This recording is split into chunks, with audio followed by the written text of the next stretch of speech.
Hello everyone, once again welcome to today's video where I'll take you through climate change impacts assessment and reporting, which is a continuation of the previous videos that related to climate change itself, the different components, the causes and impacts. Okay, now here we are going to look at how we can assess the impacts of climate change on different sectors or elements, and how we can report the impacts.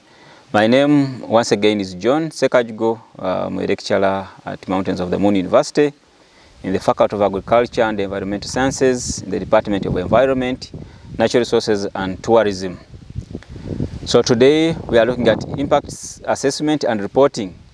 We all know climate change impact assessment involves a lot of things, but one is the systematic identification and evaluation of the potential effects and damages of climate change on communities, but also including both human and natural environment.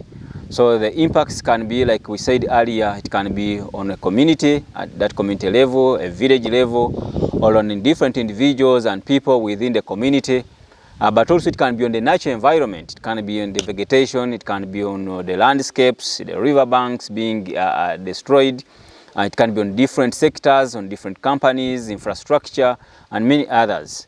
And therefore, if we want to assess the impact of climate change, okay, we have to systematically identify and evaluate these potential effects and damages on these different elements that are exposed, okay, or that are within the hazardous hazardous environment. So this impact assessment involves sometimes identification of the possible adaptation and mitigation measures or strategies, and therefore the impacts can be now assessed and reported in a particular way. And these impact identification and reporting is very important, one, for understanding how the human interference on environmental systems increases or enhances climate change. That's one. And then two, finding out how the human interferences can be reduced and designing adaptation and coping strategies to the changing climate. So impact assessment and reporting of climate change is very important for these particular reasons, but also many others that are relevant, because you need this information to be able to address most of these challenges related to climate change. Now, in this case, I illustrate a 7-step framework for assessing climate change impacts and adaptation strategies that have been identified by different scholars, especially the Australian Climate Change Impact Assessment Framework, that we identify some of these steps. In the first stage or step of the framework, we look at defining the problem. Before you do an impact assessment, there should be a problem that you want to address. There should be something that you want to know. And therefore, here you need to first understand why do you want to do the impact assessment. And this definition of the problem encompasses specifying the goal and objectives of the assessment. Okay, the different stakeholders that are involved that you need, the target sectors, the geographical scope, the data you need. All these are very important before you go into the detailed assessment of the impact. And once you have identified the problem, you have understood the goal and objectives. You have also identified and understood the different stakeholders, the target areas, the geographical scope, the data you need. Then you go ahead to determine and define the methods that you need to use in order to do the assessment as you need it. And this will depend on the resources available, both in terms of the human capital, but also the financial resources. Because you know the geographical scope, you know the different elements that you want to tackle, you know the kind of data you need, then you must determine the methods. And also these methods are dictated or are influenced by the resources available. Sometimes you may need a method which is very good, but maybe you may not have the technical capacity to implement the assessment using that particular method.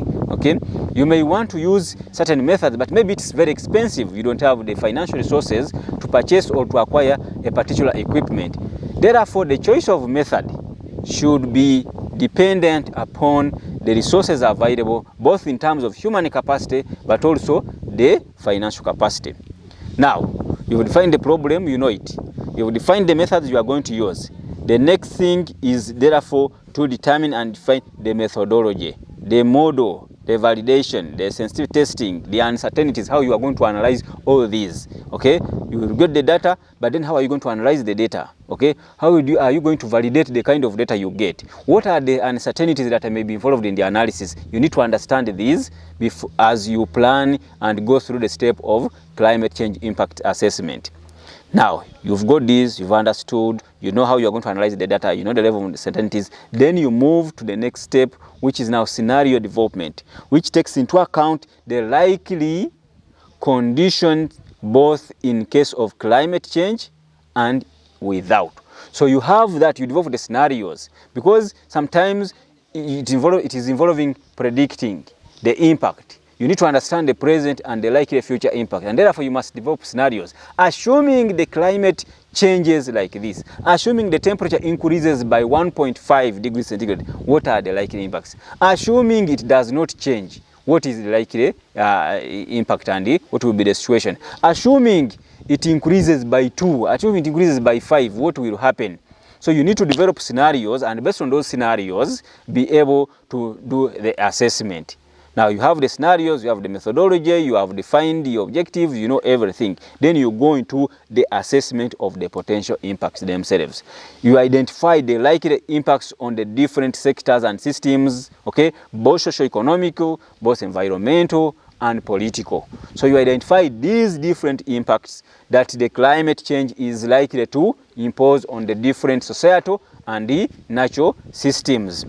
And then once you have understood the impacts and the likely ones, then you do what we call the assessment of autonomous adjustments. Your analysis of the responses to climate change and in general, of course, that will occur spontaneously and in different manners. So you try to do now the adjustments and everything that you need. And then lastly, you do what we call the evaluation of the adaptation strategies, including, of course, analysis of the different means of reducing the damage costs through, of course, the different adaptation strategies, different mitigation strategies, and all that. You evaluate now, you know everything, then how do you deal with it? Which method, which adaptation approach, which strategy is capable of working on what is particular impact and scenario. So you go into that impact, of course, that evaluation of the adaptation strategies and all others. So in snapshot, those 7 steps allow you to assess the different impacts of climate change, and of course determining the adaptation or mitigation strategies to these effects.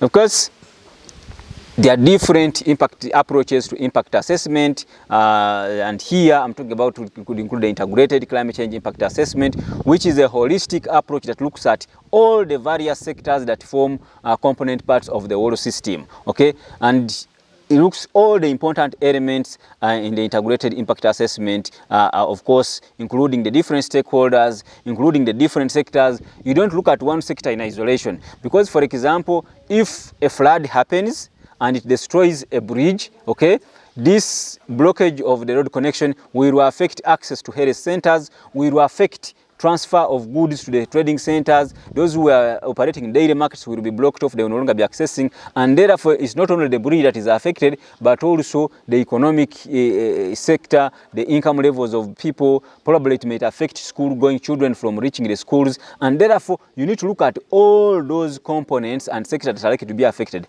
But also then it means you need to involve all the different stakeholders, including the education, including the gender, including the engineering part, including the environment, the agriculture sector, because as the floods happen, they will also destroy the crops, they destroy the agriculture sector, the river banks, and the rest. And therefore, you need to have an integrated impact assessment approach that accounts for all these differences in the sectors, but also differences in the disciplines and expertise that is existing, so that in the end, you are able to have a comprehensive assessment that takes care of all the different impacts and also brings out the different adaptation and mitigation approaches. I want to leave you on this topic with the questions that you can guide your discussion and further understanding of impact assessment and the reporting. One, I want you to discuss among yourselves or with peers and colleagues the tools and practices followed in conducting an integrated climate change impact assessment. Of course, these could be qualitative and quantitative and predictive models. They would include maybe expert judgments. They would include also experimenters. They would include GIS and remote sensing. So there are different tools that you can use or one can choose on depending on the expertise available, depending on the resources available, depending on the goal for which you want to do the assessment, depending of course on the resources that are at your disposal, but also depending on the kind of data that you will need. They will have disadvantages and advantages, and therefore also for each of the tools, for each of the different methods and models that you will discuss, also look at the advantages and disadvantages, because depending on the intended goal, each of the tools will have advantages and disadvantages. So look at all those, be able to understand them better, and be able to know at the end, assuming you want to do an impact assessment, what kind of tool can you look up to, can you choose, depending also on the resources you have, depending on the scope of the study in terms of geographical scope, but also how detailed the study should be, what kind of data you will need for what purpose. Okay? So, away from impact assessment, of course, there is also climate change vulnerability assessment, of course, which involves understanding the vulnerability of exposed elements to climate change, and having seen also in the previous, which is also a prerequisite for understanding and developing effective climate change risk management measures. So it can be done at different scales, okay? It can be done at local scale, it can be done at community level scale, it can be done at national level, it can be done at regional, but also can be done at the international level. Depending now on the scope of your study, of course, will determine also which approaches you understand. Of course, like I said, also, it's not about only impact assessment, but then you need to understand the vulnerabilities of the different exposed elements if you are able to develop and design very appropriate risk reduction measures. Okay, so the assessment or the vulnerability assessment, climate change, seeks to achieve 4 main objectives. There could be many, but 4 main objectives that I want to mention here. 1, improving adaptation planning. You want to improve adaptation. You want to know where should you focus, who is most vulnerable, where should you focus the limited resources that you have. So you would want to focus on sectors that are more vulnerable, on community systems that are more vulnerable, that are likely to suffer. Okay? And then also this vulnerability is also for framing climate change mitigation as an urgent issue by contrasting impacts of unmitigated and mitigated climate change. So you need to understand and be able to correctly frame the different mitigation measures, but also addressing social injustice by exposing the different burden of vulnerability possessed by socially disadvantaged. So you want to understand who are those who are disadvantaged and therefore are likely to suffer more when a climate hazard hits. What are those systems? And then once you understand those, once you expose those, then you focus the resources to those sectors and the communities that are most in need, that need them. Okay, quite often we do assessments haphazardly. You find a hazard has hit, a flood has hit, but then those who are benefiting are the ones who are less affected. You find those who are most affected and most vulnerable do not access the resources. Okay, so it is very important to do vulnerability assessment prior, so that when it is hit, you know exactly where to focus and who are most affected. And then improving, of course, the basic scientific understanding of vulnerability so as to improve the methods and tools used in this evaluation or in the evaluation of vulnerability. So vulnerability is one very important component of the overall climate change risk assessment and the management framework. Without it, you will not be able to comprehensively and effectively address and respond to the risks posed by climate change, because you will not know who is affected, how vulnerable that person or that company or that company or that society is to the impacts of climate change. So I want to leave it at that. And in our next video, we shall be able to look at, of course, the frameworks for climate change vulnerability assessment, and be able to see which approaches can be involved in addressing or in understanding the different vulnerabilities of the different sectors. I want to thank you very much for listening, but also implore you to look out my next video, but also the previous videos in case you have not seen them. I thank you very much.